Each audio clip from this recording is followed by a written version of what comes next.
जाणार सकळ आयुष्य खातो काळ सावधान महायोग पेटे तटे भीमरथ्यां वरं पुंडलिकाय दातुं मुनीन्द्रैः समागत्य तिष्ठन्तमानन्दकन्दं परब्रह्मलिङ्गं भजे पाण्डुरङ्गगरु प्रथम नमन पाण्डुरङ्गगरु प्रथम नमन पाण्डुरङ्गगरु प्रथम नमन पाण्डुरङ्गगरु प्रथम नमन पांडुरंग प्रथम नमन पांडुरंग प्रथम नमन पांडुरंग प्रथम नमन दुसरे चरण ताचे या दुसरे चरण संताचे या चक्रपदाने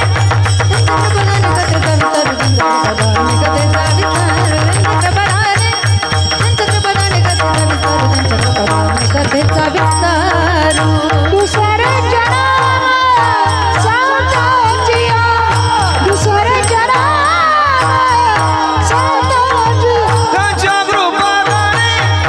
कृपादाने कथेचा विस्तार चक्रपदाने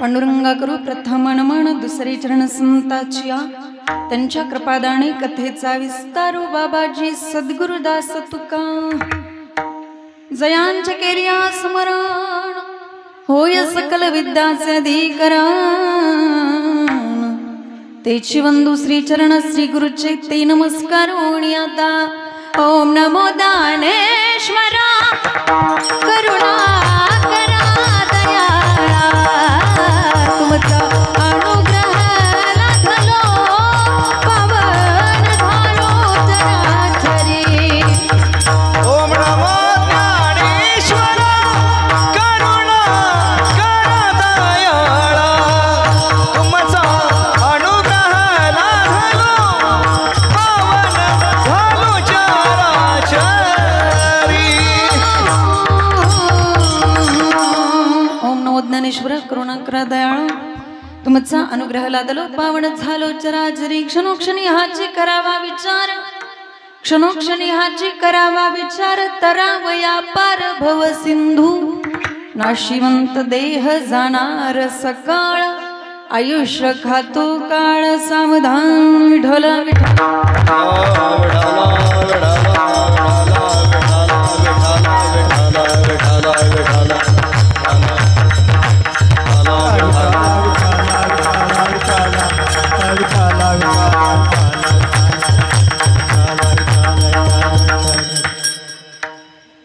प्रस्तुत प्राप्त प्रसंगी प्राप्त स्थळी कीर्तनरूपी सेवेकरता घेतलेला अभंग वारकरी संप्रदायाच्या कलशस्थानी विराजमान असणारे जगद्गुरु जगद्वंदनीय श्रीमंत श्री तुकोबाराय यांचा उत्कृष्ट असा सर्वांच्या परिचयाचा आणि 4 चरणाचा अभंग आज या ठिकाणी सेवेसाठी घेतला. अभंगावरती बोलण्यापूर्वी थोडासा परिहार देणं वक्त्याचं आद्य कर्तव्य आहे.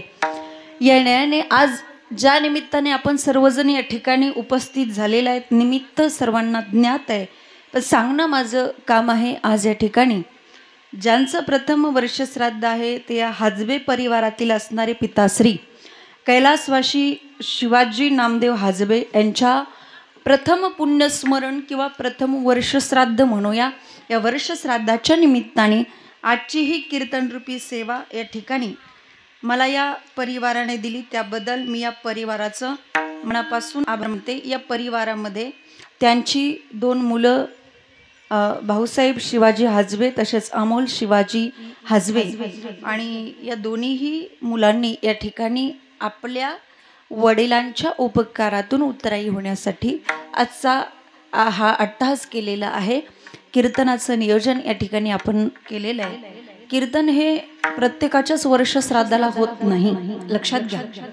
ज्या ठिकाणी काहीतरी पुण्य शिल्लक आहे, ज्या ठिकाणी काहीतरी संस्कार आहेत, अशाच घरामध्ये कीर्तन होत असतं. आणि खऱ्या अर्थाने सेवा मिळाली म्हणजे आमचे बंधू आपल्या कंपनी भारत फोर्समध्ये कामाला होते आणि त्यामुळे साहेबांची ओळख आणि त्या सहयोगातून ही सेवा माझ्याकडे साहेबांनी दिली. तसेच आबा असतील या ठिकाणी. आपल्या कार्यक्रमासाठी सर्वांची उपस्थिती आहे. सर्व या ठिकाणचे असणारे भजनी मंडळ विणकरी या ठिकाणी ज्यांची आज आपल्याला गायनाची साथ लाभलेली आहे ते आदरणीय हरिभक्त पारायण मोहिते महाराज यांची साथ आणि या ठिकाणी असणारी मृदंगाची साथ हरिभक्त पारायण आदरणीय युवा कीर्तनकार आमचेच बंधू जीवन महाराज धायगुडे. तसेच सुंदर अशी माईक सिस्टीम आज या ठिकाणी त्यांचंही या ठिकाणी मी आभार मानते. सर्वांच्या साथीमध्ये तुम्हा सर्वांची उपस्थिती आणि सर्वांच्या सहकार्याने आपल्या कार्यक्रमाला लाभलेलं सौंदर्य. विठाला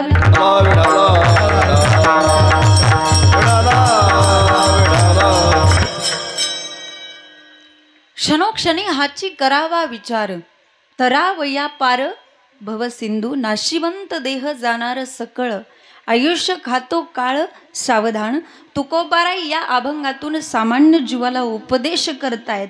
बघा आजचं हे नैमित्तिक कीर्तन असल्यामुळे त्या निमित्ताला अनुसरून हा अभंग सेवेसाठी घेतलेला आहे. जन्म घेणं माणसाच्या हातामध्ये का नाही, मरण माणसाच्या हातामध्ये का अजिबात नाही, पण कसं जगायचं हे तरी माणसाच्या हातामध्ये ना. आणि जगण्यावरती माणसाचं मरण अवलंबून असतं. लक्षात घ्या, मेल्यानंतर आपल्या सोबत येणार आहे काय? बँकेत करोडो रुपये आहेत, परंतु मेल्यानंतर कपाळाला ठोकळाच लावावा लागतो. तो पण स्वतःचा नाही, पाहुण्याचा असतो. बरोबर की नाही? मेल्यानंतर शेवटी येणार आहे काय? काहीच येणार नाही, पण काहीतरी येणार आहे. काय येणार आहे? आपण केलेलं कर्म. बाकी आपल्या सोबत काहीही येणार नाही. आपण जेवढा धर्म करू, आपण जेवढा परमार्थ करू, आपण जेवढं नामचिंतन करू, तेवढंच आपल्या सोबत येणार आहे. म्हणून माणसाने जीवन जगत असताना चांगल्या प्रकारचं कर्म आपल्या हातून जेवढं आपल्याला चांगलं कर्म करता येईल तेवढं करण्याचा प्रयत्न केला पाहिजे. आणि चांगलं कर्म करताना अजिबात हात मागे घ्यायचा नाही. बाकीच्या कुठल्याही कामामध्ये थोडंसं कंजूसी केली तरी चालेल, पण चांगलं काम करताना अजिबात मागं पुढं विचार करायचा नाही. कारण शेवटी आपल्या सोबत फक्त हे येणार आहे आणि हे शाश्वत आहे. लक्षात घ्या, कर्म करायचं म्हणजे नेमकं करायचं काय? विहित कर्माचं आचरण करायचं शास्त्रामध्ये सांगितलं आणि निषिद्ध कर्माचा त्याग करायचा, विहित कर्माचं आचरण करायचं. आता विहित कर्म म्हणजे काय? विहित कर्मामध्ये 4 प्रकार पडतात. कोणते 4 प्रकार? नित्य, नैमित्तिक, काम्य आणि प्रायश्चित्त. लक्ष देऊन कीर्तन ऐका. मी 2 तासाचं कीर्तन 1 तासात करते आणि 1 तासाचं कीर्तन 1 मिनिटात पण करू शकते. फक्त लक्ष असलं पाहिजे. तुमचं लक्ष जर असेल तर तुम्हाला अभंग समजेल, नाही तर अभंग समजणार नाही. महाराज सांगतात तुम्ही प्रत्येक क्षणाला विचार केला पाहिजे. कोणता विचार केला पाहिजे? तरावया पार भवसिंधू. हा भवसिंधू तरुण जाण्याचा तुम्ही विचार केला पाहिजे. कारण हा देह नाशिवंत आहे. नाशिवंत देह जाणार सकळ आयुष्य खातो काळ सावधान. कारण प्रत्येक क्षणाला काळ आपलं आयुष्य खातोय, त्यामुळे सावधान राहा. आणि सावधान होऊन करायचं काय? संत समागमी धरावी करावी तातडी परमार्थी. संतांचा समागम करा आणि संतांच्या समागमामध्ये परमार्थ करा. हा उपदेश तुकोबाराई मृत्यू लोकातल्या प्रत्येक जड जीवाला सांगतायत. बाबांनो, हा अज्ञानरूपी धूर जर तुम्ही तुमच्या डोळ्यामध्ये साठवला तर ज्ञानरूपी परमात्मा तुम्हाला दिसणं अशक्य होईल. तुका म्हणे इह लोकीच्या विभारे नये डोळे धुरे भरून राहो. हा झाला अभंगाचा संपूर्ण भावार्थ. कीर्तन संपलं, काय लागत नाही तर. मी सांगितलं ना तुम्हाला, 1 मिनिटात म्हटलं तरी कीर्तन करू शकते. फक्त तुमचं लक्ष पाहिजे. अभंगावरती आपल्याला पूर्णपणे विश्लेषण करायचंय, पूर्णपणे विस्तार करायचंय. त्यामुळे लक्ष देऊ नये का, आपल्या वाट्याला जे काही कर्म मनुष्य जीवनामध्ये आहे ते आपल्याला करावं लागतं. आणि त्यापैकी आजचं हे जे कर्म आहे ते नैमित्तिक कर्म आहे. शास्त्रामध्ये 4 प्रकारची महत्वाची कर्म सांगितली आणि ती माणसाने केलीच पाहिजे, करावीच लागतात. नित्य, नैमित्तिक, काम्य आणि प्रायश्चित्त. वा, नित्य कर्म. माणसाच्या जीवनामध्ये काहीतरी नित्यनेम पाहिजे. कारण ज्याच्या जीवनामध्ये नित्यनेम आहे, माऊली म्हणतात लक्ष्मी वल्लभ नित्यनेम नामी ते प्राणी दुर्लभ. लक्ष्मी वल्लभ.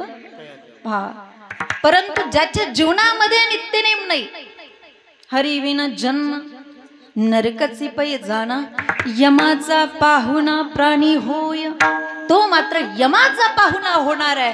त्यामुळे शांती दया पाहुणा हरी करी. देवाचा पाहुणा व्हायचा असेल तर नित्य नेम नामी. माणसाच्या जीवनामध्ये चांगला नित्यनेम असला पाहिजे. चांगला म्हटलं बरं का मी, चांगला काहीतरी चांगला नित्यनेम असावा. नाहीतर एका माणसाचा नित्यनेम होता रोज सकाळी उठायचं, आंघोळ करायची आणि रोज गावातल्या एका तरी माणसासोबत भांडण करायचं, त्याच्याशिवाय त्याचा दिवसच जात नव्हता.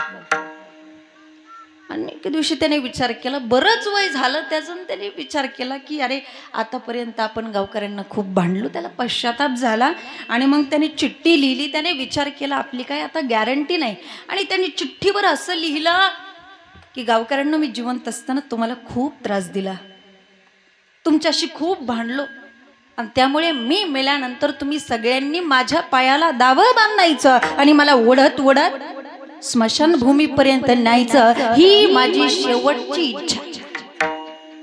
अशी चिठ्ठी लिहून ठेवली. आणि खरंच दुसऱ्या दिवशी गेलो मोहिते महाराज. तू म्हणाल कस काय, आता दृष्टांतामध्ये काय पण शक्य होतं, त्याला काय. मग गावातली सगळी लोक आली.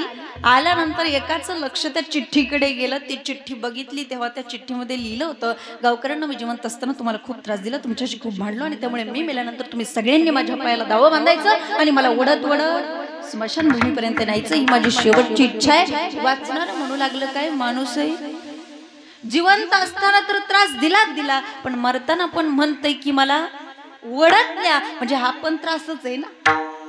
ते एक आजोबा होते तिथं, ते म्हटले रे असं का बोलतो, त्याची बिचाऱ्याची ती शेवटची इच्छा आहे आणि त्याची ती शेवटची इच्छा आपण पूर्ण केली पाहिजे.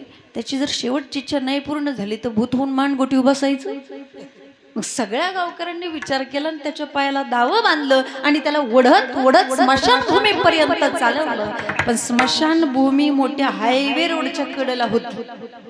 रस्त्यावरून इन्स्पेक्टर साहेबांची गाडी चालली होती. साहेबांनी गाडी थांबवली, सगळा प्रकार बघितला आणि साहेब मनामध्ये विचार करू लागले, काय या गावातली लोक आहेत बरं, किती निष्ठुर अंतकरणाची, कुशाली या गरीब बिचारे माणसाला अख्ख्या गावाने ओढत चालवले. साहेबांना इतका राग आला, साहेबांनी लगेच 2 मोठे पिंजरे बोलवून घेतले आणि अख्ख्या गावाला 6 महिने जेलमध्ये टाकलं. म्हणजे गेला तो गेला, पण गाव जेलमध्ये टाकलं. म्हणून माणसाने मरावं पण कसं, तुका म्हणे एक मरणे तुका म्हणे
स्मरणेची सरे उत्तमची उरे कीर्ती मागे.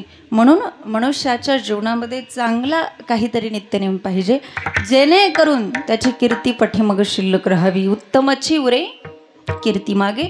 म्हणून पहिलं कर्म सांगितलं शास्त्रामध्ये ते नित्यकर्म, त्यानंतर दुसरं सांगितलं नैमित्तिक, ते आपण नंतर बघू. तिसरं सांगितलं काम्यकर्म. काम्यकर्म म्हणजे मनामध्ये काहीतरी कामना ठेवून केलं जाणारं कर्म, मनामध्ये काहीतरी इच्छा ठेवून केलं जाणारं कर्म, याला काय म्हणायचं? काम्यकर्म म्हणायचं. माता भगिनी, तुम्ही 16 सोमवार वगैरे करता की नाही? मनामध्ये काहीतरी इच्छा ठेवून करता, काहीतरी कामना ठेवून करता, याला आपण काय म्हणायचं? काम्यकर्म म्हणायचं. किंवा दशरथ राजाने जो पुत्र कामेष्ठी यज्ञ केला होता त्याला आपण काम्यकर्म म्हणू शकतो. त्यानंतर आहे प्रायश्चित्त कर्म. प्रायश्चित्त कर्म म्हणजे काय? तर आपल्या हातून जाणते अजाणतेपणाने एखादं पाप घडणं, म्हणजे आपण ते काही मुद्दाम केलं नाही पण चुकून. आता या ठिकाणी तुम्ही प्रत्येकजण काहीतरी चांगलं ऐकण्यासाठी आला, बरोबर? चांगलं कर्म करण्यासाठी आला. कोणी पायी चालत आलं तर कोणी गाडीवरती आलं, पण येत असताना चुकून तुमच्या पायाखाली किंवा चुकून तुमच्या गाडीखाली एखादी किडा मुंगी ही मरण पावलेली आहे, मग त्या ठिकाणी काय झालं? पापच झालं ना. बरं, आपण काय त्याच्यावरती मुद्दाम पाय दिलाय का? नाही, चुकून पडलंय. पण चुकून पडलं काय, मुद्दाम पडलं काय, पापच झालं ना, आहे की नाही? हा, पूर्वीच्या काळामध्ये जुनी लोक म्हणायचे बघा, मांजर मारले की कुठं जावं लागतं बाबा? काशीला. मग तिथं गेल्यानंतर एखादा वेदोक्त ब्राह्मण पाहावा लागतो, त्यानंतर त्याच्याकडून होम हवन पूजा विधी वगैरे सगळं करून घ्यावं लागतं. आणि मग नंतर शेवटी आपल्या हातून जेवढ्या वजनाचं मांजर मेलय तेवढ्याच वजनाचं सोन्याचं मांजर करायचं आणि ते गंगेत सोडायचं. शक्य आहे का कुणाला? पण शास्त्र सांगतं तसंच करावं लागतं, त्याशिवाय त्या पापातून आपली मुक्तता होत नाही. हे प्रायश्चित्त कर्म आहे. आणि त्यानंतर नैमित्तिक कर्म आहे, म्हणजे जे कर्म आपण काहीतरी निमित्ताने करतो त्याला काय म्हणायचं? नैमित्तिक कर्म म्हणायचं. जसं की आपण देवाची काय करतो बोला? जयंती. देवाची जयंतीच केली जाते, संतांची पुण्यतिथीच केली जाते. का बरं? कारण देवाचा अंत सिद्ध होतो आणि देवाचा अंत सिद्ध नाही, संतांचा अंत सिद्ध होतो आणि देवाचा जन्म सिद्ध होतो. म्हणून देवाची जयंती, संतांची पुण्यतिथी आणि माणसाचं काय करतात बोला? वर्षश्राद्ध. विठाला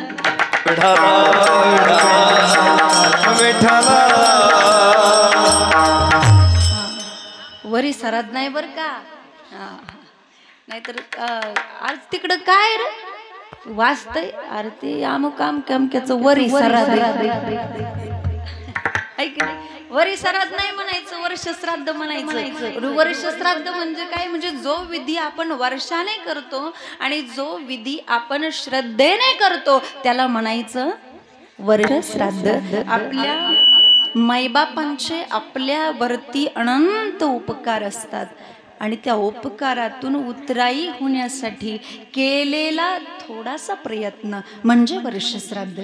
मला सांगा, तुम्ही वर्षश्राद्धच काय, तुम्ही मरेपर्यंत तुमच्या मायबापाची पुण्यतिथी जरी केली तरी त्यांनी तुमच्यावर केलेले उपकार कधी फिटतील का? नाही नाही, अजिबात नाही.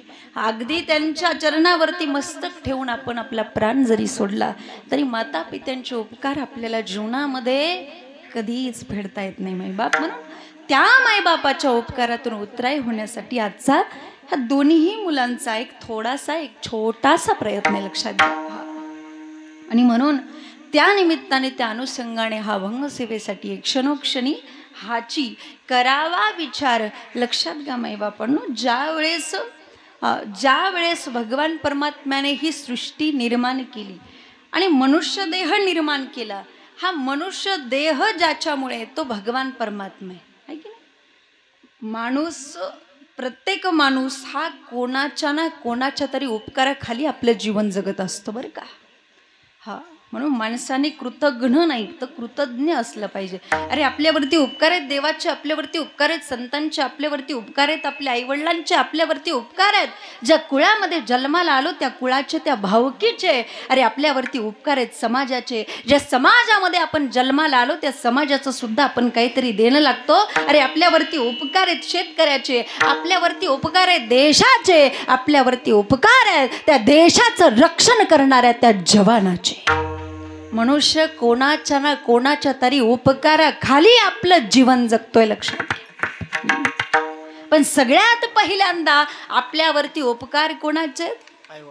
आपल्या आईवडिलाचे. पूर्वी अशी एक व्याख्या होती, जी लोक देवाला म्हणत नाहीत ती नास्तिक आहे. पण आता ती व्याख्या बदललेली आहे, जी लोक स्वतःच्या आईवडिलांना मानत नाही ती नास्तिक आहे. आलं लक्षात? एक परती तुम्ही देवाची सेवा नका करू, पण आई वडिलाची सेवा केल्याशिवाय राहू नका. आई बापाशिवाय आपलं जीवन अपूर्ण आहे. आपण नाव जरी लिहायचं झालं ना आपलं स्वतःचं, आणि बापाचं नाव जर मध्ये नसेल ना तर ते नाव कसं वाटतं? अपूर्ण वाटतं. जर तुम्हाला तुमच्या नावापुढे बापाचं नाव नसेल तर तुमचं नाव तुम्हाला जर अपूर्ण वाटत असेल तर बापच तुमच्या जीवनातून गेल्यानंतर तुम्हाला तुमचं जीवन किती अपूर्ण वाटत असेल. तुमचा बाप कितीही वयस्कर असू द्या, हो कितीही वयस्कर असू द्या, तुमच्या जीवनातून ज्या वेळेस तो निघून जातो ना त्यावेळेस मात्र तुम्ही आपोआप म्हणाल, बापरे केवढा मोठा आधार गमावून बसलो मी. बाप म्हणजे आपल्या जीवनाचा आधार असतो, मायबाप आधार असतो. म्हणून त्या मायबापांचे आपल्यावरती उपकार आहे आणि ते कधीच कोणाला फेडता येणार नाही. सगळ्यात पहिल्यांदा आपल्यावरती उपकार आहेत देवाचे. ज्यावेळेस भगवंताने ही सृष्टी निर्माण केली, अशा ह्या सृष्टीमध्ये कशी सृष्टी निर्माण केली? एक एक केली भूचरे, एक एक केली खेचरे, एक एक केली जलचरे, चरे आचरे ती एक. काही भूचर केले, काही खेचर केले, तर काही जलचर केले. भूचर म्हणजे भूमीवरती चालणारे, खेचर म्हणजे आकाशात उडणारे, जलचर म्हणजे पाण्यात राहणारे. बघा कशी सृष्टी भगवंताने निर्माण केली. सर्पादी योनीच्या ढाई मी पायाची केले नाही. 7 फुटाचा साप तयार केला पण त्याला एक पण पाय नाही दिला, आणि 3 इंचाची गोम तयार केली, पायच मोजता येत नाहीत. एवढी चित्र विचित्र सृष्टी भगवंताने निर्माण केली, पण यांच्याकडे बघितल्यानंतर भगवंताला समाधान वाटलं नाही. का? कारण याच्यातला एक पण मला ओळखणारा नाही, याच्यातला एक पण मला जाणणारा नाही, म्हणून भगवंताने सुधारलेली आवृत्ती तयार केली माणूस. आणि माणसाकडे बघितल्यानंतर मात्र भगवंताला समाधान वाटलं, कारण हाच मला ओळखू शकतो, हाच मला जाणू शकतो, त्याच्याकडे तेवढी बुद्धी आहे, त्याच्याकडे तेवढी जाणीव आहे, नाही का? औटे हात गवाना देह लाने कुछ दिया, औटे हात गवाना देह लाने कुछ दिया, खाया पिया सकसे सोया ना जमाना होया, खाया पिया सकसे सोया ना जमाना होया, कि भज मरना भज मरना कि भज मरना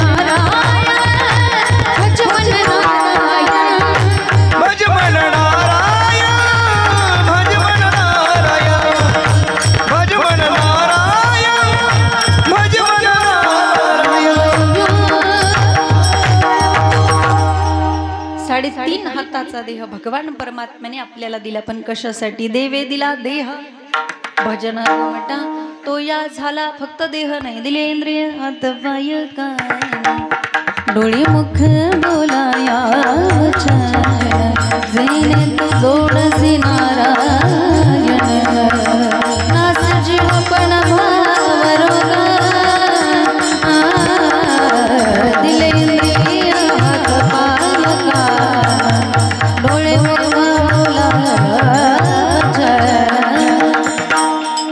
इंद्रिय दिली, फक्त इंद्रिय नाही, जेने हा जीव दिला दान. आणि म्हणून त्या भगवान परमात्म्याला कधीच विसरायचं नाही. जर तुम्ही विसरला, पचतीला खाणी 84च्या,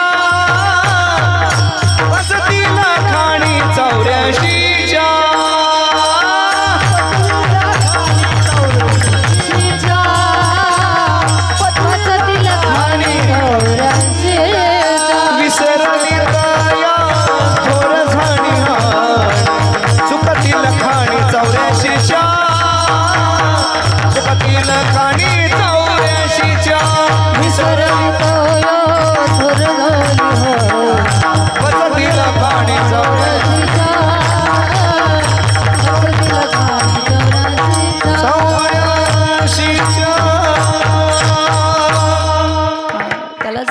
उतरला तर पुन्हा 84 लक्ष योनी फिरावं लागेल. आणि 84 लक्ष योनी फिरायचं म्हणजे इतकं सोपं नाही. जन्म घेण्याचं दुःख आहे, मरणाचं दुःख आहे, जगत असताना पण दुःख आहे. जन्म घेण्याचं किती दुःख आहे हो.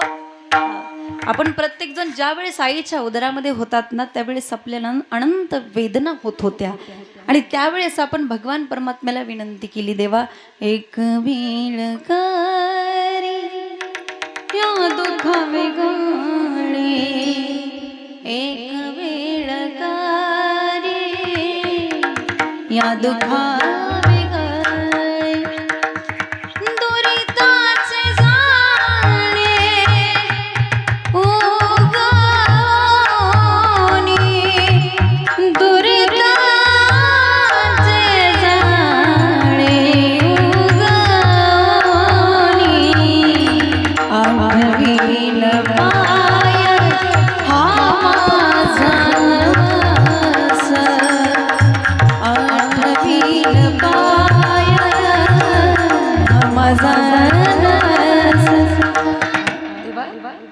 जर तू या दुःखातून मला बाजूला केलं, मुक्त केलं तर मी काय करीन. आठवीन पाय.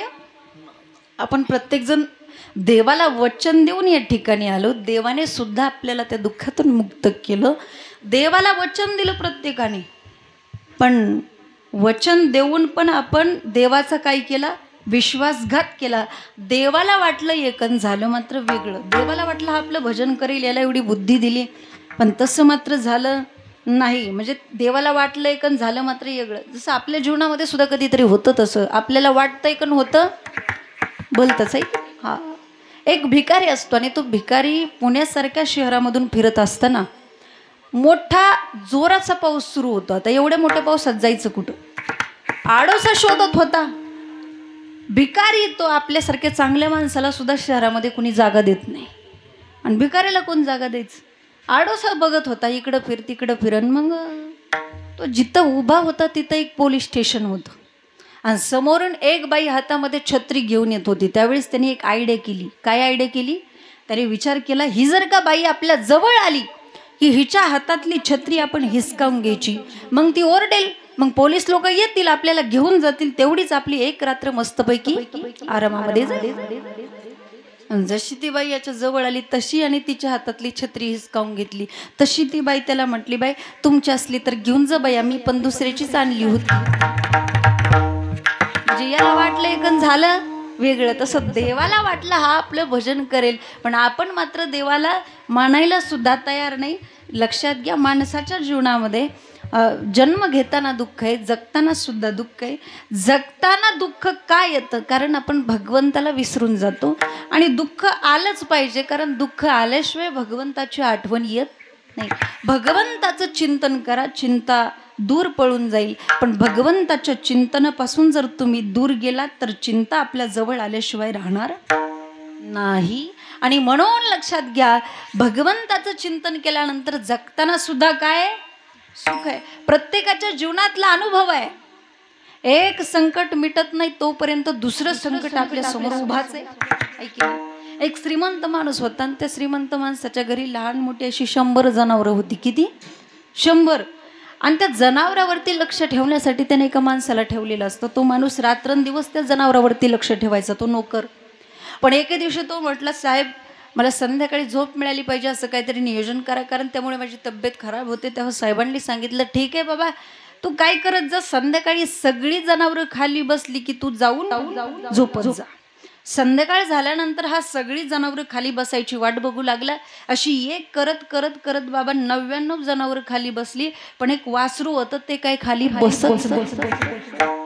मग त्याने विचार केला, आपण जावावं, त्याला धरून खाली बसवावं, म्हणजे आपल्याला जाऊन झोपता येईल. गेला, त्या वासराला धरून खाली बसू लागला, पण ते वासरू तर काही खाली बसलंच नाही. पण वासराच्या आवाजाने बसलेली जी 99 होती ती उठून उभी राहिली. आहे की नाही आपल्या प्रत्येकाच्या जीवनातला हा अनुभव. एक संकट मिटत नाही तोपर्यंत 100 अडचणी आपल्या समोर उभ्याच आहेत. म्हणजे जगताना सुद्धा माणसाच्या जीवनामध्ये दुःख आहे. आणि संतांनी सांगितलं, बाबांनो दुःख बांधवडी आहे संसार, हे तुमचं सगळं पाठ आहे. संत काय आश्वासन देत बसत नाही, जे बेटा तेरा कल्याण हो, एवढी एवढी दक्षिणा दे मग तुझं कल्याण हो. तसं नाही, संतांनी डायरेक्ट खरं सांगितलं, बाबांनो संसारामध्ये दुःखच आहे. हा, मग संसारातलं दुःख परमार्थ नष्ट करत नाही. परमार्थ काय करतो? तुमच्या संसारातलं दुःख नष्ट करत नाही, तर तुमच्या संसारातल्या वेदना कमी करतो. काय करतो? संसारातल्या दुःखाच्या वेदना कमी करतो. लक्षात घ्या. हा, या ठिकाणी आल्यानंतर 2 तास का होईना तुम्हाला संसारातली कुठली गोष्ट डोक्यात येते का? नाही. हा, या ठिकाणी आल्यानंतर भगवंताच्या नामस्मरणामध्ये तेवढी ताकद आहे, तेवढं सामर्थ्य आहे. फक्त आपलं मन तेवढं भगवंताला देता आलं पाहिजे. नाही तर इथं शरीराने बसला आणि मन जर घरी असेल तर काय उपयोग? नाही नाही, काय काय लोक फक्त शरीराने कीर्तनाला येऊन बसतात, मन घरीच असतं. घरची चिंता असते बरं का, घरची चिंता असते. आणि मग असं ब्रह्म आणि जीवाचं ऐक्य कधी होऊ शकत नाही. मन त्याला देता आलं पाहिजे. जगताना माणसाच्या जीवनामध्ये दुःख आहे, मरतानाही माणसाच्या जीवनामध्ये दुःख आहे. मरताना किती दुःख आहे?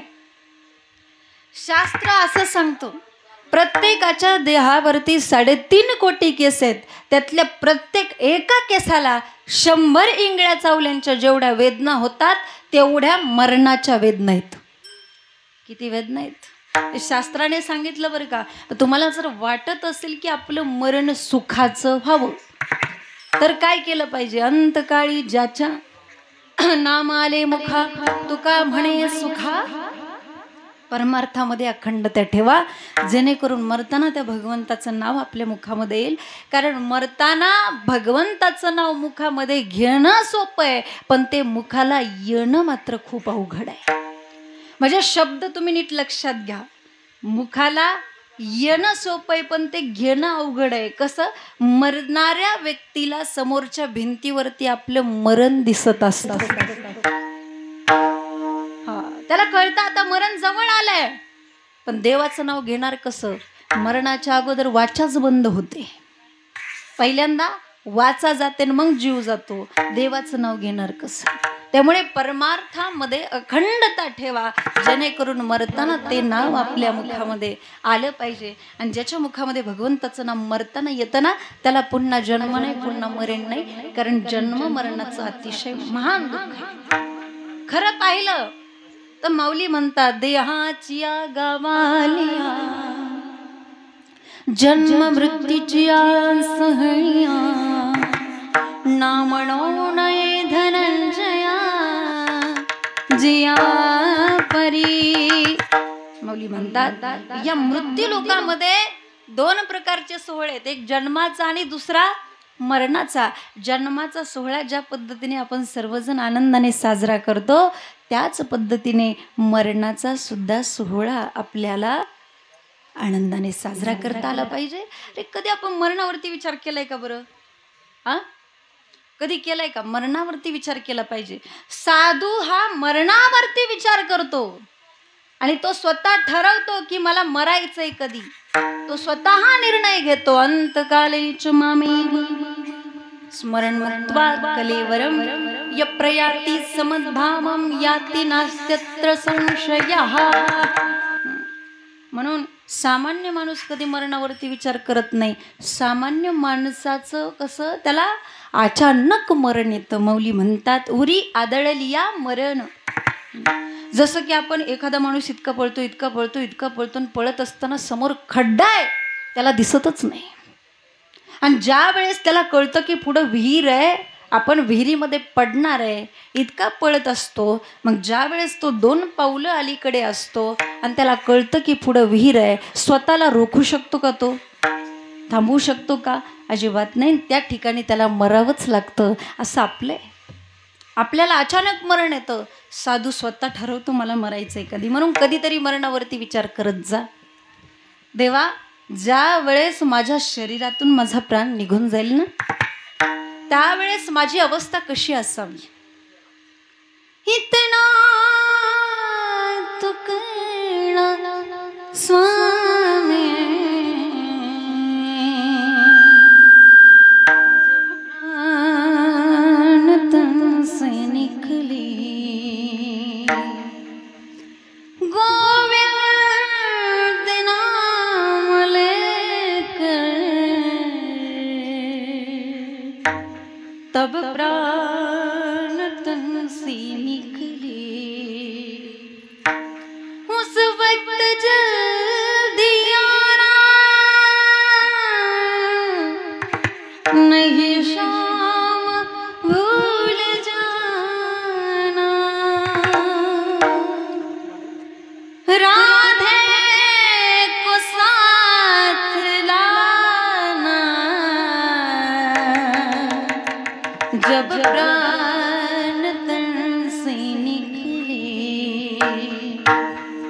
जब कंठ प्राणावे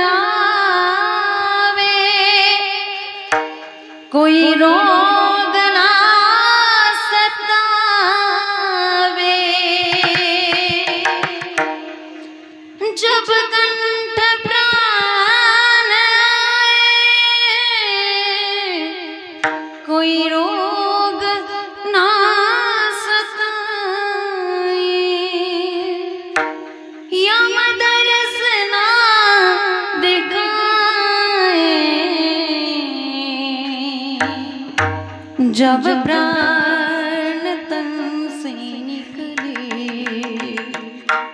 ज्या वेळेस माझ्या शरीरातून हा प्राण जाईल ना त्यावेळेस माझ्या चेहऱ्यावरती सुंदर असं हास्य असावं, माझ्या हृदयामध्ये तुझी सावळी मूर्ती असावी आणि माझ्या मुखामध्ये तुझं गोड असं नाव असावं, असंच माझं मरण असावं.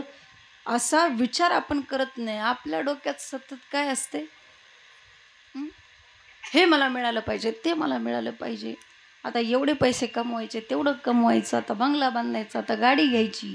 हा, आणि मग शेवटी काय होतं, आमचं एका ठिकाणी दशक्रियाचं प्रवचन होतं.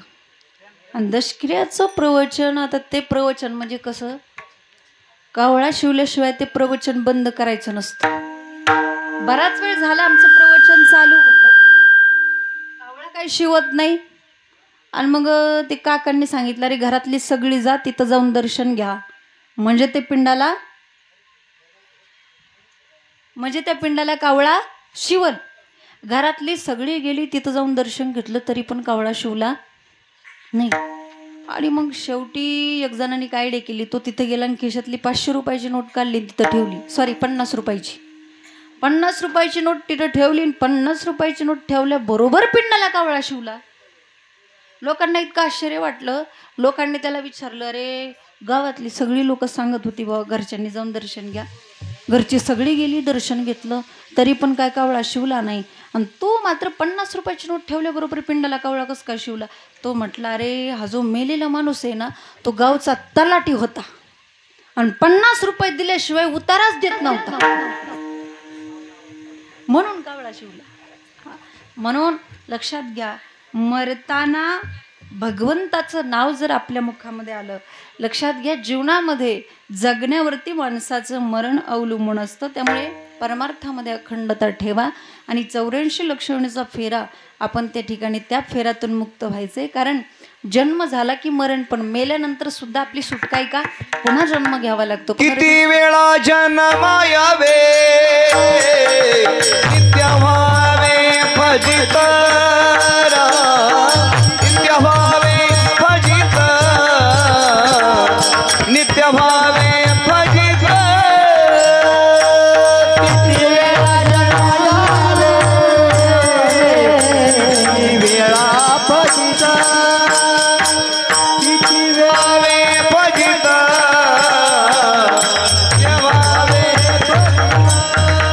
किती वेळा जन्म यावे नित्य व्हावे भजित,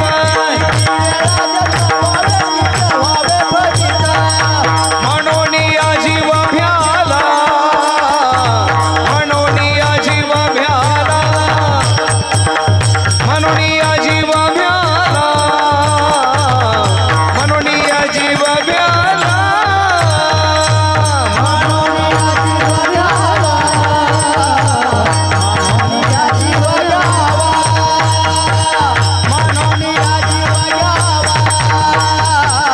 म्हणून या जीव भ्याला, जीव भ्याला.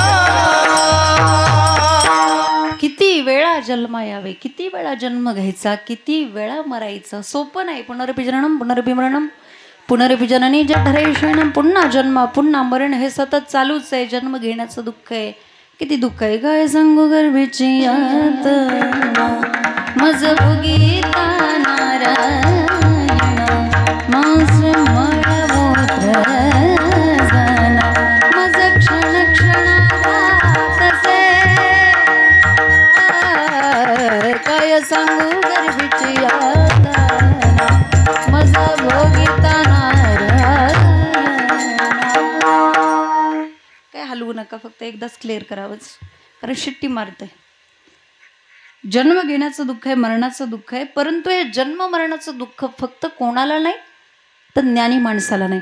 ज्ञानी माणसाला पुन्हा जन्म घ्यावा लागत नाही, पुन्हा मरावं लागत नाही. गीतेमध्ये सांगितलं 15व्या अध्यायामध्ये ना, तद्भासते ते सूर्यो न शशांको न पावकः यद्गत्वा न निवर्तन्ते तद्धाम परमं मम. या जगामध्ये काही गोष्टी शक्य अशक्य होतील, पण ज्ञानी माणसाला पुन्हा जन्म नाही, पुन्हा मरण नाही.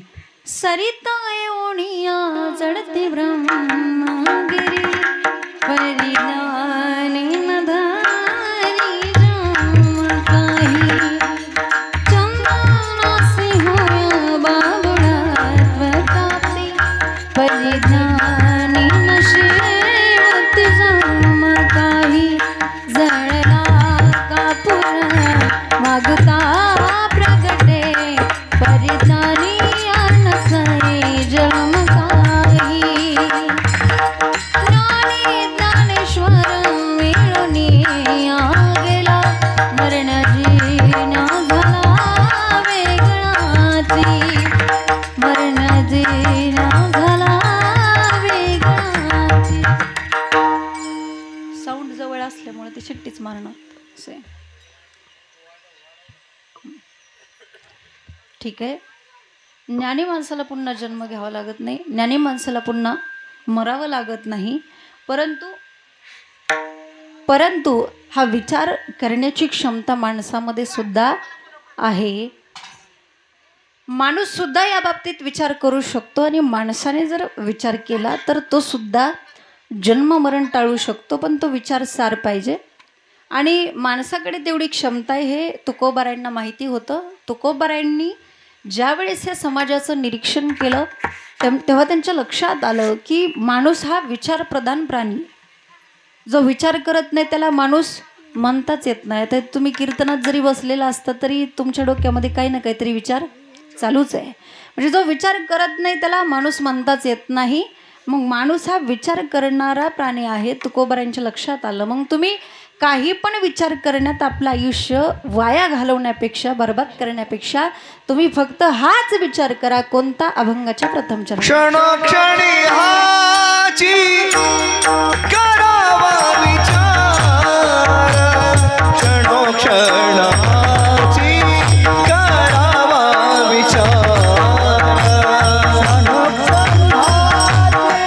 करावा विचार, क्षणोक्षण हाची करावा विचार, क्षणोक्षण हाची करावा विचार, क्षणोक्षण हाची करावा विचार.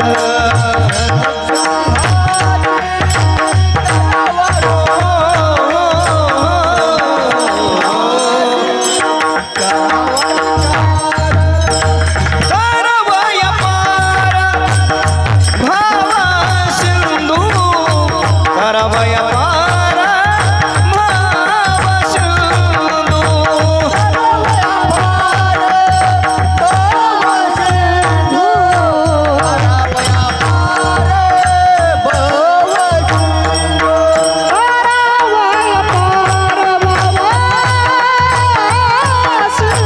तारवय पार भावा सिंधू, सिंधू,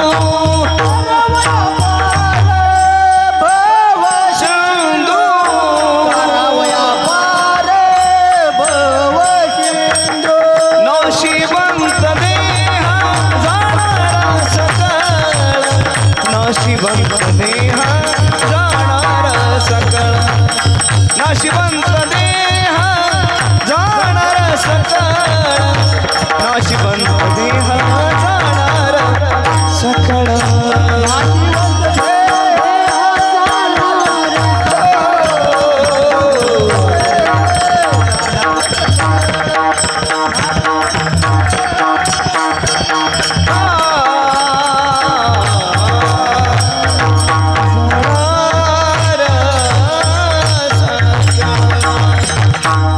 अभंगाच्या प्रथम चरणामधून महाराज सांगतात की तुम्ही प्रत्येक क्षणाला विचार केला पाहिजे. क्षणोक्षणी हा शब्दप्रयोग त्यांनी का केला बरं? त्यांना असं पण म्हणता आलं असतं ना, दिवसेदिवस हाची करावा विचार, महिने हाची करावा विचार किंवा वर्षानुवर्ष हाची करावा विचार असं पण म्हणता आलं असतं ना त्यांना. पण महाराज काय म्हणतात, क्षणोक्षणी हाची. प्रत्येक क्षणाला विचार करा. का? कारण पुढच्या क्षणापर्यंत जगू शकेलच का नाही याची गॅरंटी देता येत नाही. आहे का कुणाची गॅरंटी एका क्षणाची? तुम्ही आता इथून घरी जाल अशी गॅरंटी का तुम्हाला? तुम्ही किंवा मी आहे का? नाही. त्यामुळे प्रत्येक क्षण आपल्या जीवनातला महत्त्वाचा आहे. प्रत्येक क्षणाला विचार केला पाहिजे. बघा तुम्ही हरिपाठाच्या पहिल्याच अभंगामध्ये वर्णन आहे देवाची द्वारी. की बाबा तू देवाच्या द्वारामध्ये क्षणभर तरी उभा राहा. आणि हरिपाठाच्या शेवटच्या अभंगामध्ये माऊली म्हणतात रिकामा अर्ध घडी राहू. म्हणजे क्षणभर म्हणता म्हणता तू त्या हरीच्या नामस्मरणामध्ये इतका रममान हो की आता रिकामा अर्ध घडी राहू नको. म्हणजे क्षणोक्षणी म्हणजे क्षणभर असा त्याचा अर्थ होत नाही. याचा अर्थ जन्मभर, याचा अर्थ प्रत्येक क्षणाला हाच विचार कर. कारण थोरा मोठ्यांच्या आयुष्याचा जर आपण विचार केला तर त्यांच्या आयुष्याच्या पुढं आपलं आयुष्य काहीच नाही. हिरण्यकश्यपूचं आयुष्य किती होतं सांगता येईल का कोणाला? जाऊ दे मी त्यासाठी चालली सांगते. हिरण्यकश्यपूचं आयुष्य किती होतं? 60,30,10,700 वर्षांनी. थोडा आवाज वाढवा फक्त. 700 वर्ष आणि 9 महिने. किती? 60,30,10,700 वर्ष आणि 9 महिने. राहिले लक्षात? हा नाही राहिले का अजून? मी 60,30,10,700 वर्ष आणि 9 महिने एवढं आयुष्य कोण होतं? एवढं आयुष्य कोणाचं होतं? हिरण्यकश्यपूचं होतं. मग त्याच्या आयुष्याच्या पुढं आपलं 62 कुठं ठेवतं? आपलं तर फार कमी. बरं आपल्याला पण भरपूर आयुष्य होतं. सत्ययुगामध्ये आपल्याला आयुष्य होतं किती? 1,00,000 वर्षाचं. पण प्रत्येक युगामध्ये एक शून्य कमी झाला. सत्ययुगामध्ये 1,00,000चं आयुष्य होतं. त्यानंतर त्रेतायुगामध्ये 1 शून्य कमी झाला. किती झालं? 1,00,000वरचं 1 शून्य कमी करा. किती झालं? 10,000 वर्ष. पुन्हा 1 शून्य कमी झाला. द्वापार युगामध्ये किती झालं? 1,000 वर्ष. पुन्हा 1 शून्य कमी झाला. कलियुगामध्ये किती झालं? 100 वर्ष झालं. आता आपण सगळे मिळून त्या भगवंताला एक विनंती करू हात जोडून की आता काही शून्य कमी करण्याच्या भानगडीत पडू नका. कारण 10 वर्षामध्ये फक्त 2च पंचवार्षिक होतात बाबा. अल्प आयुष्य मानव देह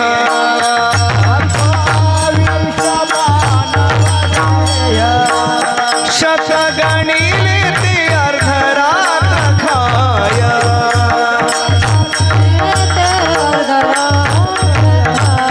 मध्ये बालत्व पीडा रोग क्षय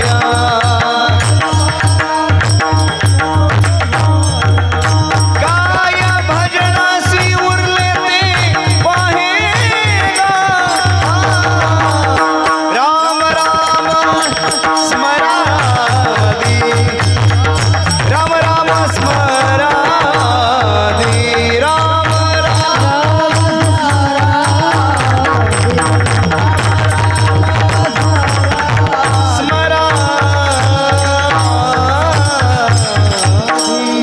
इफेक्ट जरा कमी झाला पहिल्यापेक्षा.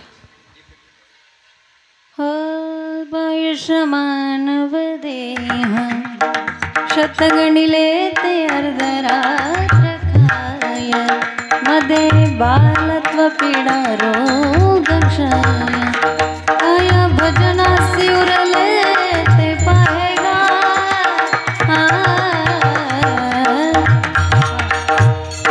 माणसाचं आयुष्य अल्प. अल्प म्हणजे थोडं. शतगणिले ते फार सुंदर गंमत सांगितली बरं काय.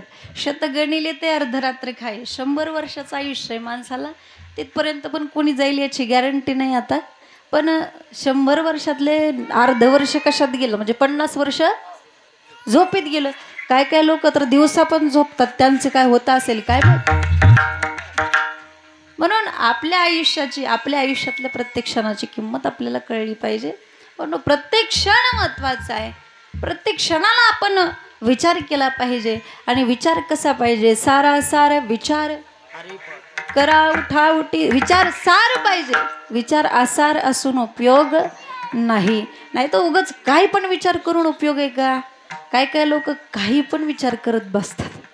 काही पण असा विचार करा, तो विचार केल्यानंतर आपला काहीतरी फायदा होईल. नाही तर काय पण विचार करण्यात अर्थ आहे का?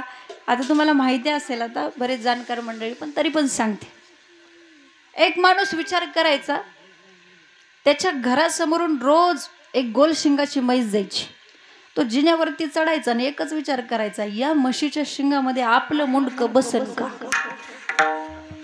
जवळजवळ 1 महिनाभर त्याने विचार केला. म्हटलं आता प्रत्यक्षात कृतीच करून बघू. म्हणून नेहमीप्रमाणे ती म्हैस दरवाजासमोरून चालली होती. हा पटपटपट जिन्यावरती चढला आणि म्हैस दरवाजासमोर आल्याबरोबर त्याने जिन्यावरून म्हशीच्या शिंगाच्या दिशेने उडी फेकली.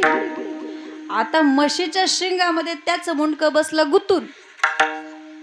आता मस्त तुम्हाला माहिती आहे, या झाडावा पट त्या झाडावा पट, बिचाराचे हाल झाले, अंगाचं साल्ट निघालं, रक्त व्हायला लागलं.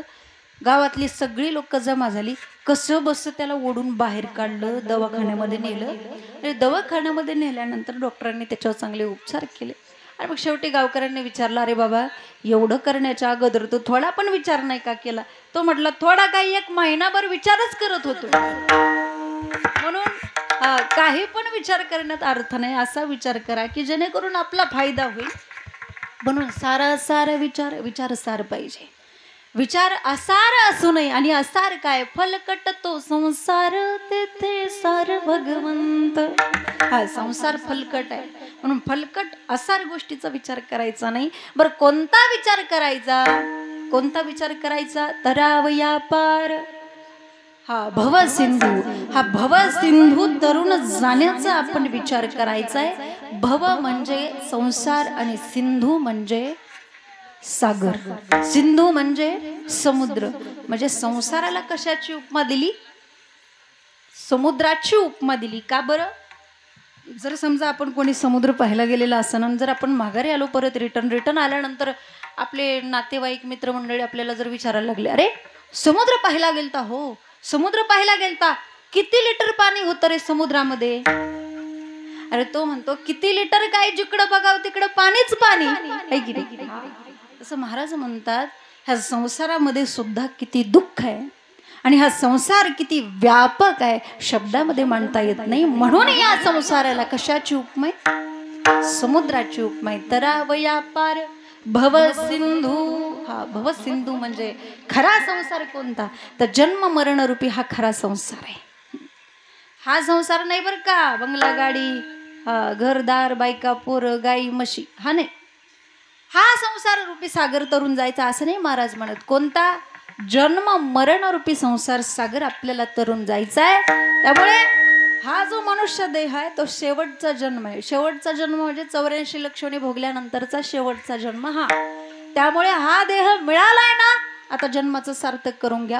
कारण हा देह पण टिकणार नाही, तो नाशिवंत आहे. अभंगाच्या 2य चरण. नाशिवंत देह जाणार सकाळ, नाशिवंत देह जाणार सकाळ.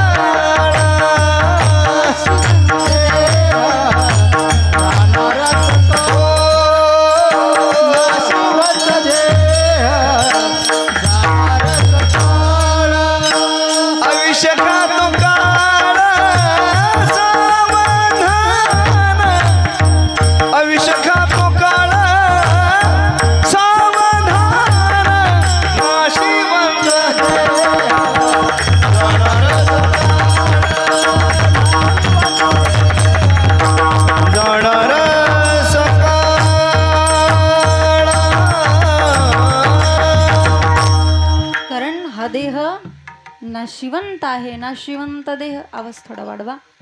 नाशिवंत देह जाणार सकळ, आयुष्य खातो काळ सावधान. हा किती नाशिवंत आहे हा देह.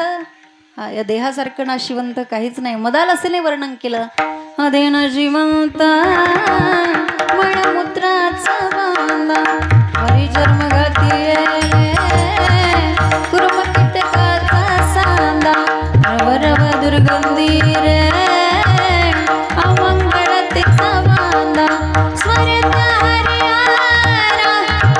शरण जाय गोविंद परी मदालसा.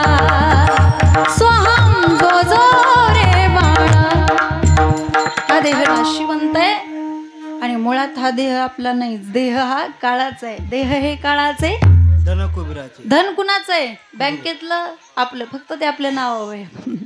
ते पण आपण गेल्यानंतर नाही राहणार, म्हणजे ते सुद्धा आपलं नाही. मग मला सांगा, हा देह जर आपला नसेल, या देह आपल्या स्वतःच्या देहावरती आपण विश्वास ठेवू शकतो का? नाही. मग बाकीच्यांवरती कशाला ठेवता? देहच जर आपला नसेल तर बाकीच्या काय गॅरंटी देतात तुम्ही? नाही नाही, काही आपलं नाही. हा देहच आपला नाही. हा देह जर आपला असता, हा देह जर आपला असता तर आपलं डोकं दुखलं असतं का? देह हे काळाचे. झालं? ठीक आहे आबा, झाला. आता टाइम पण झाला. देह हा काळाचा आहे आणि देह आपला असताना तर आपलं काही दुखलं नसतं असं मला वाटतं. आजी, आजी बरं का, इकडे लक्ष द्या आजी. देह जर आपला असतं तर आपलं गुडघं दुखलं असतं का आजी? नाही नाही, कारण हा देह आपला नाही. म्हातारपणात डोळा असून पण दिसत नाही. डोळे काय नसतात का? असतात पण दिसत नाही.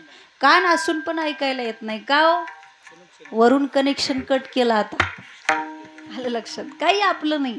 या देहाच्या संबंधाने जे काय ते सुद्धा आपलं नाही. नाही नाही, कसमे वादे प्यार वफा सब बात है, बातों का क्या, कौन किसी का नहीं है, झूठे नाते हैं, नातों का क्या, कसमी वादे प्यार वफा सब बात है, बातों का क्या, होगा मसीहा, होगा मसीहा सामने तेरे, फिर भी न तू बच पाएगा, तेरा अपना खून ही आखिर तुझको आग लगाएगा, आसमान में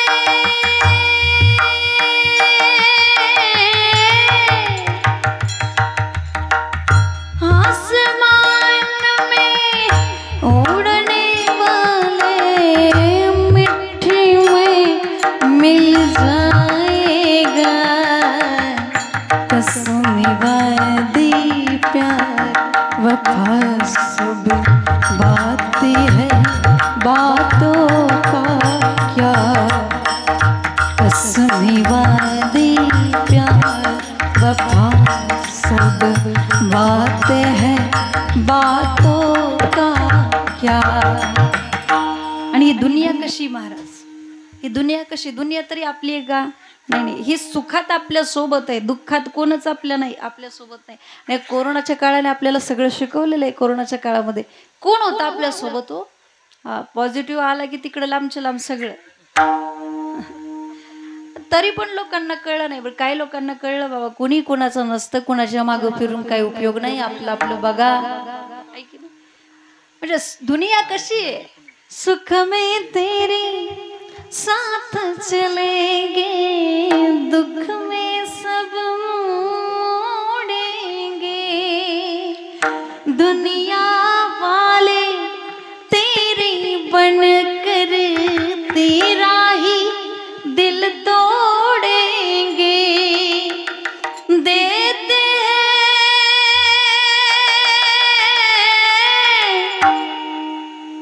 देते हैं भगवान को धोखा, इंसान को क्या छोड़ेंगे, कसम वादे प्यार वफा सब बात है, बातों का क्या, कौन किसी का नहीं है, झूठे नाते हैं, नातों का क्या, कसम वादे प्यार वफा सब बातें हैं, बातों का क्या. कुणाचं नाही. आमच्या संत महात्म्यांनी तर सांगितलं नाही कुणाचे कुणी तुझे नव्हे रे. नाही रे नाही कुणाचे कोणी नाही रे नाही कुणाचे कोणी नाही रे नाही कुणाचे कुणी नाही रे नाही कुणाचे कुणी. बहीण कुणाची भाव कुणाचा कोण कुणाचे सखी सोय रे मिल भागी तुटतील सारे भागी आणि दोरे प्राण्या मायेचा बाजार नाही रे कुणाचे कोणी रे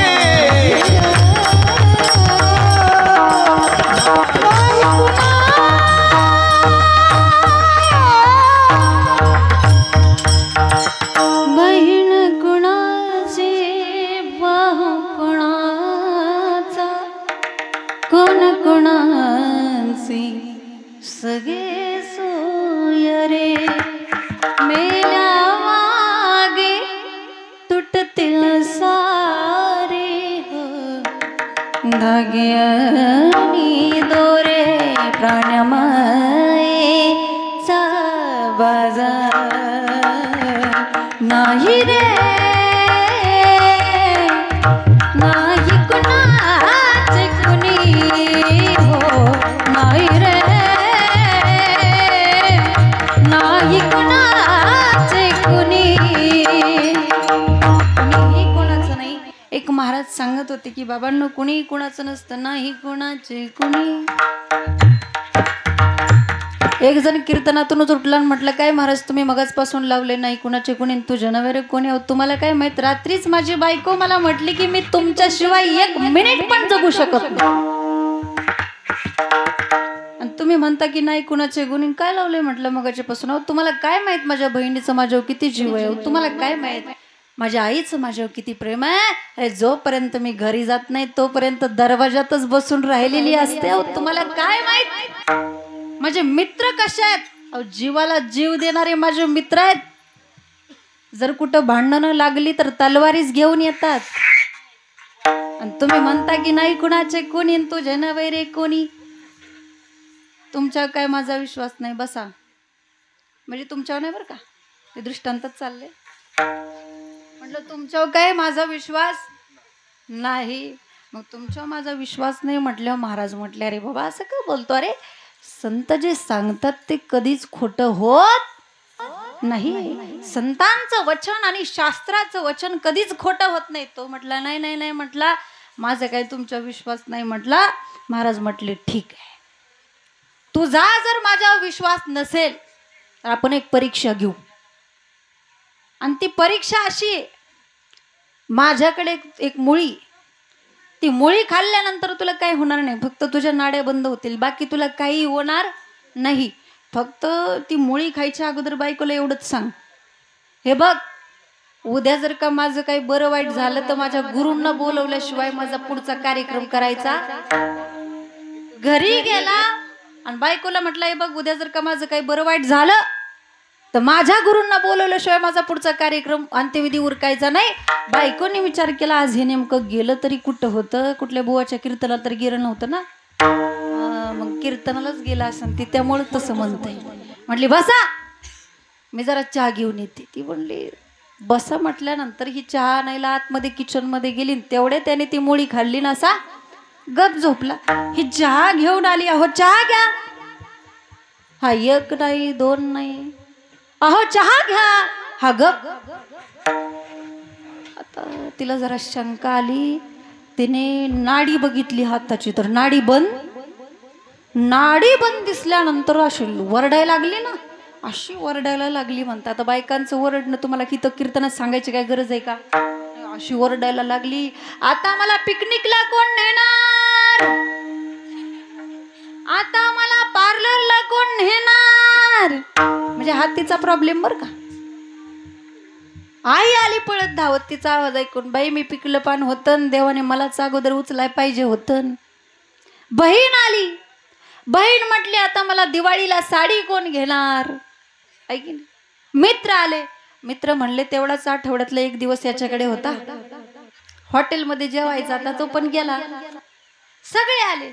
मग सगळे आल्यानंतर हिच्या लक्षात आलं, त्याच्या बायकोच्या, कुणाच्या बायकोच्या लक्षात आलं. हे म्हटले होते की उद्या जर का माझं काही बरं वाईट झालं तर माझ्या गुरूंना बोलवायचं, त्याशिवाय पुढचं काही करायचं नाही. मग सगळे ते महाराजांना घेऊन तिथं आले. मग आल्यानंतर महाराज म्हटले पा रडू नका, अजिबात रडू नका कोणी.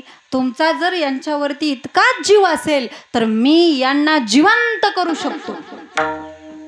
फक्त माझ्याकडे एक औषध आहे, ते औषध तुमच्यापैकी कुणीतरी एक जणाने घ्यायचं, तो मरेल आणि हा उठेल. औषध पहिल्यांदा त्याच्या बायकोच्या समोर ठेवलं आणि महाराज म्हटले तुम्ही तर लय म्हणत होता की मी तुमच्याशिवाय एक मिनिट पण जगू शकत नाही, मग घ्या तुम्ही. ती म्हटलं बाई मी घेतलं असतं औषध, पण पोरांना जास्त बापाची गरज नसते, पोरांना आईची गरज असते. आणि आईच्या पदराच्या आड पोरं कशी झाकून जातात. औषध घेतलं नाही, तिथून उचललं, आवाज द्या, तिथून उचललं, आईच्या समोर ठेवलं. महाराज म्हटले तुम्ही तर मगाशीच म्हणत होता मी पिकलं पान आहे, देवाने मलाच अगोदर उचलाय पाहिजे होतं, मग घ्या तुम्ही. ती म्हटली बाई मी घेतलं असतं औषध, पण मी गेल्यानंतर माझ्या म्हाताऱ्याचं कसं व्हायचं. औषध घेतलं नाही, तिथून उचललं, बहिणीच्या समोर ठेवलं. बहीण म्हटली बाई मला माझा प्रपंच आहे, पोरं बाळ लहान आहेत अजून, त्यांना रोज सकाळी ऑफिसला जावं लागतं, डबा करून द्यावा लागतं. औषध घेतलं नाही, औषध उचललं, मित्रांच्या समोर ठेवलं. मित्रांनी सांगितलं आमचा तर काही संबंधच येत नाही, आम्ही फक्त एवढ्यापुरतं चालतो, म्हणजे कळलं. शेवटी सगळे मिळून महाराजांनाच म्हटले महाराज तुमच्या काही पाठीपोटी कुणी नाही, घ्या तुम्हीच, जगाच्या कल्याण. ऐक ना. महाराज म्हटले काय नाही बाबा, मी माझ्या शिष्यासाठी एवढं तर करूच शकतो, काय नाही हो, साखरच तर पाणी होतं ते. जसं महाराजांनी घेतलं तसा हा उठून बसला. आता हा उठून बसले याने काय सगळ्याचं दर्शन घेतलं असेल का. तो तिथून निघून गेला, तो आतापर्यंत काही घरी आला नाही. म्हणून नाही कुणाचे कुणी. म्हणून मायबाप हो, हा देह तर आपला नाहीच, या देहाच्या संबंधाने जे कोणी आहेत ते सुद्धा आपले नाहीत. म्हणून महाराज म्हणतात नको नको म्हणा गुंतू माया जाळी, काळ आला जवळी ग्रासावया. अरे प्रत्येक क्षणाला काळ आपलं आयुष्य खातोय, त्यामुळे सावध व्हा. आणि सावध व्हावून करायचंय काय, संत समागमी धरावी आवडी, करावी तातडी परमार्थी. संताचा समागम करा आणि संतांच्या समागमामध्ये परमार्थ करा. कारण हा देह नाशिवंत आहे, हा जाणार आहे. नाशिवंत देह जाणार सकळ, आयुष्य घातो काळ समाधान. विठोबा रघुमाई